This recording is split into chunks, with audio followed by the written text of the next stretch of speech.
Hello everyone, তোমরা সবাই কেমন আছো? আশা করি ভালো আছো আর আমিও ভীষণ ভালো আছি। তোমাদের প্রত্যেককে বাংলা নববর্ষের শুভেচ্ছা জানাই। পয়লা বৈশাখ তোমাদের খুব ভালো কাটুক। আজকে আমার মেকআপ লুক দেখে তোমরা তো বুঝতে পেরেইছো যে তোমাদের কাছে আজকে আমি পয়লা বৈশাখ মেকআপ লুক শেয়ার করব। তো তোমরা ভিডিওটা স্কিপ না করে প্রথম থেকে শেষ অবধি আমার পাশে থেকো, কারণ আজকে আমি যে মেকআপ লুকটা তোমাদের সাথে শেয়ার করব এটা তোমরা যে কোনো ড্রেসের সাথে ট্রাই করতে পারবে। এই makeup look sari, churidar, western dress সবটার সাথে মানানসই হবে। তো চলো এবার আমরা মেকআপ শুরু করি। আর মেকআপ দেখতে দেখতে যারা আমার চ্যানেলে নতুন, এখনও পর্যন্ত চ্যানেলটিকে সাবস্ক্রাইব করোনি, তারা অবশ্যই চ্যানেলটিকে সাবস্ক্রাইব করে দিও। তো আমি প্রথমে মেকআপ শুরু করেছি ময়েশ্চারাইজার দিয়ে, কারণ আমি আগেই মুখটাকে ভালো করে ক্লিন করে রোজ ওয়াটার অ্যাপ্লাই করে নিয়েছি। আমি এখানে ইউজ করেছি রিকোটের গোট মিল্ক ময়েশ্চারাইজার, যেহেতু আমার স্কিনে একটু ড্রাই ফিল হচ্ছিল। কিন্তু সামার টাইমে যে কোনো লাইট ওয়েট ময়েশ্চারাইজার অথবা ওয়াটার বেস ময়েশ্চারাইজার ইউজ করতে হবে। এরপর আমি ইউজ করেছি আমার favourite Dot and Key lip balm. Next আমি ইউজ করেছি রিকোটের এসব base matte primer. Summer time ও অয়েলি স্কিনের জন্য ভীষণ ভালো ম্যাট প্রাইমার। এছাড়া তোমরা যদি অ্যাফোর্ডেবল বাজেটের প্রাইমার নিতে চাও তাহলে মেবেলিন, নাইকা, কালার বার, ল্যাকমি এগুলো ইউজ করতে পারো। এরপর আমি ফেসের ডার্ক সার্কেল কভার করার জন্য রিকোট কারেক্টার প্যালেট থেকে ডার্ক শেড নিয়ে স্কিন কারেকশন করে নিয়েছি। তার জন্য কোনো ব্রাশ ইউজ না করে ফিঙ্গার টিপসের সাহায্যে অ্যাপ্লাই ও তার সাথে ব্লেন্ড করে নিয়েছি। এতে প্রোডাক্ট কোয়ান্টিটি কম ইউজ হয় ও তাড়াতাড়ি ব্লেন্ডও হয়ে যায়। নেক্সট আমি ইউজ করেছি রিকোট ফাউন্ডেশন শেড নাম্বার 05। এটা একটা ফুল কভারেজ এবং ম্যাট ফাউন্ডেশন। কমফোর্টেবল বাজেটের মধ্যে বিগিনার, মেকআপ আর্টিস্ট এবং প্রফেশনাল ইউজের জন্য খুবই ভালো ফাউন্ডেশন। অল্প কোয়ান্টিটিতেই ভীষণ সুন্দর কাজ হয়। তো আমি এক ড্রপ ফাউন্ডেশন নিয়ে ড্যাম বিউটি ব্লেন্ডার দিয়ে পুরো মুখে, কানের, গলায় ব্লেন্ড করে নিয়েছি। মেকআপের প্রতিটা স্টেপে কিন্তু ভালো করে ব্লেন্ড করতে হবে। তোমরা যদি অ্যাফোর্ডেবল বাজেটের মধ্যে ম্যাট ফাউন্ডেশন ইউজ করতে চাও তাহলে মেবেলিন, নাইকা, ফেস কানাডা এগুলো ফাউন্ডেশন ইউজ করতে পারো। হাইলাইট হিসেবে কোনো লিকুইড কনসিলার ইউজ না করে আমি ইউজ করেছি সেম ফাউন্ডেশন। অল্প একটু ফাউন্ডেশন নিয়ে হাইলাইট জন্য ডট ডট করে অ্যাপ্লাই করে নিয়েছি। তারপর ড্যাম বিউটি ব্লেন্ডার দিয়ে ব্লেন্ড করে নিয়েছি। এমনভাবে ব্লেন্ড করতে হবে যাতে প্রোডাক্ট অ্যাপ্লাইয়ের কোনো লাইন না ভিজিবল হয়। অনেক সময় না জানার কারণে অনেকে লিকুইড কনসিলারের শেড চুজ করতে ভুল করে দেয়, তার ফলে মেকআপ অতিরিক্ত সাদা অথবা কালো হয়ে যায়। এইভাবে হাইলাইট জন্য অল্প করে ফাউন্ডেশন অ্যাপ্লাই করে নিলে মেকআপ সাদা বা কালো হওয়ার কোনো রিস্ক থাকে না, আর মেকআপটাও নর্মাল দেখায়। এটা শুধু আমি তাদেরই জন্য বলছি যারা ইউটিউব দেখে মেকআপ করে এবং তারা মেকআপটা করেও নেয় কিন্তু স্কিন টোন অনুযায়ী সঠিক শেড চুজ করতে ভুল করে দেয়, অথবা যাদের কাছে মেকআপ প্রোডাক্টের অ্যাভেলেবিলিটি কম থাকে। নেক্সট আমি ইউজ করেছি রিকোট ব্লাশার। আমি আবার ফিঙ্গার টিপসের মাধ্যমে গালে, নাকে, থুতনিতে ড্যাব ড্যাব করে অ্যাপ্লাই করে নিয়েছি। এতে সুন্দরভাবে ব্লেন্ডও হয়ে যাবে এবং কোনো লাইন ভিজিবল থাকবে না।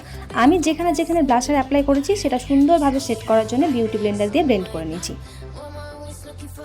এরপর আমি মেকআপ সেটের জন্য ইউজ করেছি রিকোটের ট্রান্সলুসেন্ট পাউডার। ভীষণ ভালো পাউডার। মেকআপ সেট করার পর স্মুথ ফিনিশ আসে।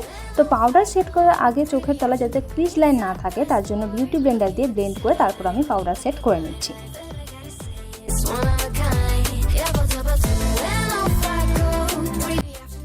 পাউডার হাইলাইটের জন্য ইউজ করছি ফরএভার 52 এর কম্প্যাক্ট পাউডার। যেখানে যেখানে ফাউন্ডেশন দিয়ে হাইলাইট করেছিলাম সেখানে সেখানে কম্প্যাক্ট দিয়ে হাইলাইট করে নিচ্ছি।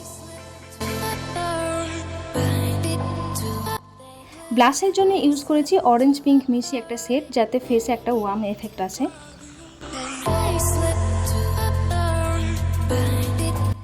নেক্সট আমি কন্ট্যুরের জন্য ইউজ করেছি সুগার কন্ট্যুর প্যালেট। আমি নাকে, চিকবোনে হালকা করে একটু কন্ট্যুর করে নিয়েছি।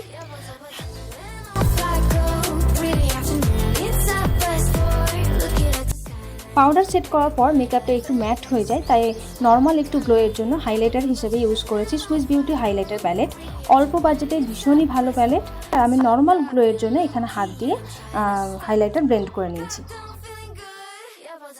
নেক্সট আমি করেছি আই মেকআপ। তো প্রথমে আমি ফেসেস কানাডা কাজল দিয়ে চোখের আপার লাইন এবং লোয়ার লাইনে একটা লাইন ড্র করে নিয়েছি। তারপর একটা আইশ্যাডো প্যালেট থেকে ব্ল্যাক কালার আইশ্যাডো নিয়ে স্মাচ পেন্সিল ব্রাশের মাধ্যমে সেটাকে ভালো মতো করে মার্চ করে নিয়েছি।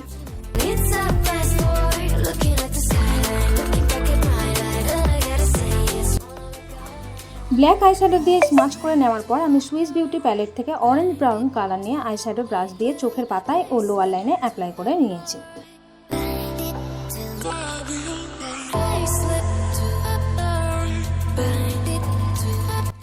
এরপর কার্লার দিয়ে আইল্যাশ কার্ল করে মাস্কারার জন্য ইউজ করেছি মেবেলিন ওয়াটারপ্রুফ মাস্কারা। মাস্কারা অ্যাপ্লাইয়ের সময় 3 থেকে 4 কোট অ্যাপ্লাই করতে হবে, তাহলে আইল্যাশের ভলিউম বেশি দেখাবে। নেক্সট আমি আইব্রোয়ের জন্য ইউজ করেছি অ্যাটিউডের আইব্রো ড্রয়িং পেন্সিল। এটা তোমরা নাইকাতে অ্যাভেলেবেল পেয়ে যাবে। ড্র করার পর স্মাচ করে দিলে আইব্রো একদম নর্মাল দেখাবে।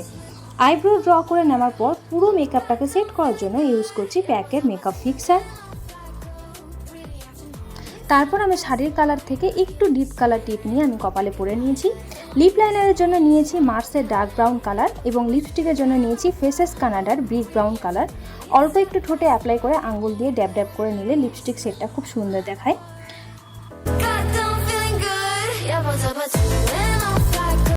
নেক্সট আমি যত জুয়েলারি ছিল সব এক এক করে পরে নিয়েছি, তারপর করেছি হেয়ার স্টাইল।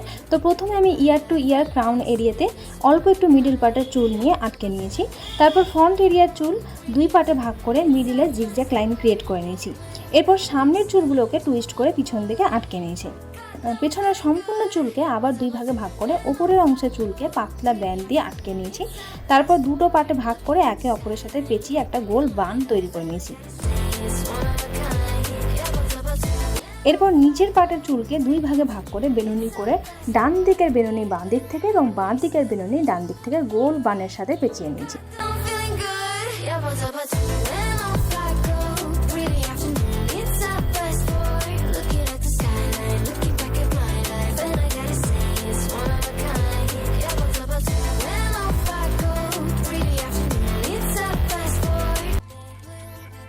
তারপরে হলুদ আর লাল গোলাপ ফুল চুলে আটকে নিয়েছি। তারপর হাতে বালা চুড়িগুলো পরে নিলাম। তারপরে মনে হলো একটু টিপের নিচে সাদা ফেব্রিক দিয়ে লাইন ড্র করে নিই, তো আমি তাই করলাম। দিয়ে আমার সম্পূর্ণ মেকআপ লুকটা আমি কমপ্লিট করে নিলাম। আর হ্যাঁ, অবশ্যই কিন্তু কমেন্ট করে জানিও যে মেকআপ লুকটা কেমন হয়েছে। এবার এসেছে বিদায় নেওয়ার পালা। তো আজকের মতো তোমাদের কাছ থেকে বিদায় নিই। আবার দেখা হবে তোমাদের সাথে নেক্সট কোনো ভিডিও নিয়ে। ততদিন তোমরা ভালো থেকো, সুখে থেকো। আজকের মতো টাটা, বাই বাই। আর হ্যাঁ, চ্যানেলটা সাবস্ক্রাইব করতে ভুলো না কিন্তু। আর তোমাদের প্রত্যেককে অসংখ্য অসংখ্য ধন্যবাদ যে প্রথম থেকে শেষ অবধি আমার পাশে থাকার জন্য।